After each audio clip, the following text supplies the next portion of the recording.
At the USA Track and Field Championships in New York, Sha'Carri Richardson lined up in the women's 100-meter final with everything on the line. She got out slow. Her own training partner shot ahead of her. Then, with 30 meters left, Richardson did something that made the entire stadium erupt. Here's exactly what happened and why it just made history. The gun went off at Eaton Stadium on Randall's Island in New York, and it did not start the way Richardson wanted. This was the first time nationals had come to New York since 1991, so the stage alone made the night feel bigger than usual, with a packed crowd ready to watch history. Kayla White, her own training partner, exploded out of the blocks and grabbed the early lead. For a few strides, White was ahead and pulling away. Richardson looked like she was chasing. Then around the 30-meter mark, everything changed. Richardson found another gear that nobody else on that track had. She closed the gap in a blink, then blew right past White like she wasn't even there. She crossed the finish line in 10.77 seconds, a season's best, and let out a scream so loud it echoed through the whole stadium. She didn't even stop running. She turned around, jogged back toward the crowd, and took a bow like she already knew exactly what she had just done. What she had just done was massive. That win handed Richardson her third career national title in the women's 100 meters. Only one other woman since the year 2000 has won 3 national titles in this event: Olympic gold medalist Carmelita Jeter.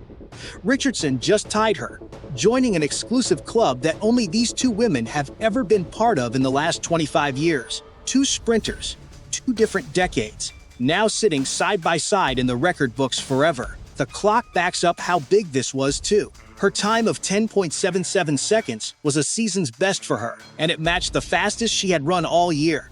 At that point in the season, only one woman on the entire planet had run faster, a sprinter named Adasia Hodge, who clocked 10.63 at the NCAA Championships.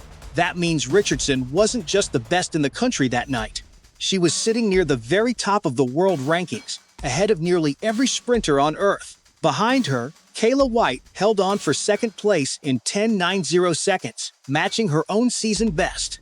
It was White's second straight year finishing runner-up to Richardson, which tells you this training partner rivalry keeps getting tighter every single season, even though the 2 of them train side by side and push each other every day. Tamari Davis rounded out the podium in third with 11 seconds. 3 fast times, 1 stacked field, and Richardson still found a way to pull away at the end when it mattered most. Right after the race, sitting on the ground and still catching her breath, Richardson spoke to NBC Sports. She said it felt phenomenal to be back in a better place, healthy, mentally, physically, and emotionally. She talked about having to remember who she really is, saying that consistency and determination pushed her to show up as a better version of herself every single day. She said, "Hard work pays off." Simple words, but if you know what she went through to get back to this moment, they hit a lot harder. Because here's the part that makes this win mean so much more. 1 year earlier, Richardson wasn't even close to this level. In 2025, an injury hit her early in the season, and nothing about that year went the way it was supposed to. She showed up at the national championships and failed to even make the final. For a sprinter who had already been a world champion, that's not just a bad race. That's the kind of result that makes people start asking hard questions. Missing a final means missing a shot at the world team, missing big moments, missing the entire point of the season. Her fastest time all year only got her to 5th place at the World Championships. 5th. Fans started wondering if the magic was gone for good. And not everyone believed she would find her way back. Rewind even further, and you see just how high she had climbed before that fall. In 2023, Richardson won her first national title and told the world, "I'm not back, I'm better." She backed that up in 2024, winning again and taking silver at the Paris Olympics. She looked completely untouchable, like nobody in the country could keep up with her. Then, injury and a rough season knocked her all the way back down to earth. This win in New York wasn't just a race. It was proof that she climbed all the way back up to where she used to be, and maybe even higher. There's another layer to this story most casual fans missed. Melissa Jefferson Wooden, the reigning world champion, and Richardson's toughest rival all season, made a surprising choice before finals even started. She skipped the 100 meters completely and focused only on the 200.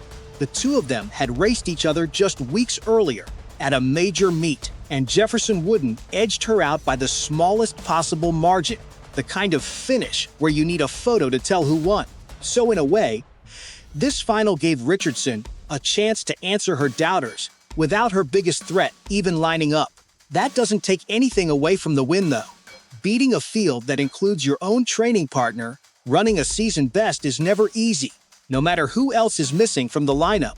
This wasn't even the only big moment at that meet. Just 8 minutes after Richardson's win, Noah Lyles stepped onto the same track for the men's 100 meters and matched his own personal best, running 9.79 seconds to win his third national title too.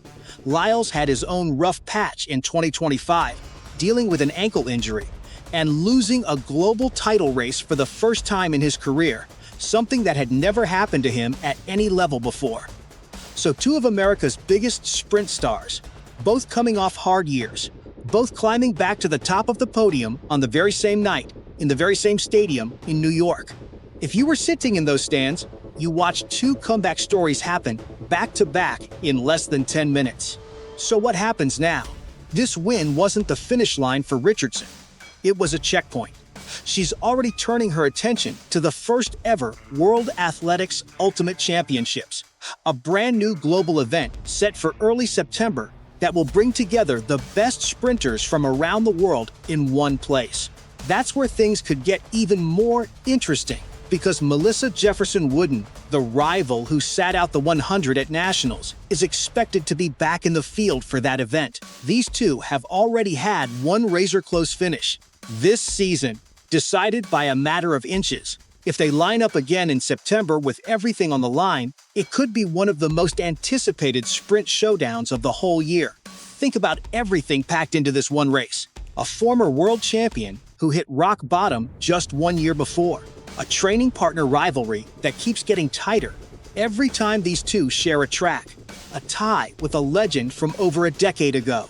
A fellow star making his own comeback on the same night in the same stadium. And a next chapter already on the calendar that could be even bigger than what just happened in New York. This is why track and field keeps pulling people in, even fans who don't follow it every week. It's never just about who crosses the line first. It's about the setback before the comeback, and the moment it all comes together in front of a screaming crowd. 12 months earlier, people were wondering if Sha'Carri Richardson would ever fully bounce back. Now she's tied for the most national titles by any woman in 25 years, and she is nowhere close to done chasing more. If this comeback got you fired up, you do not want to miss what happens when she lines up against her biggest rival again in September.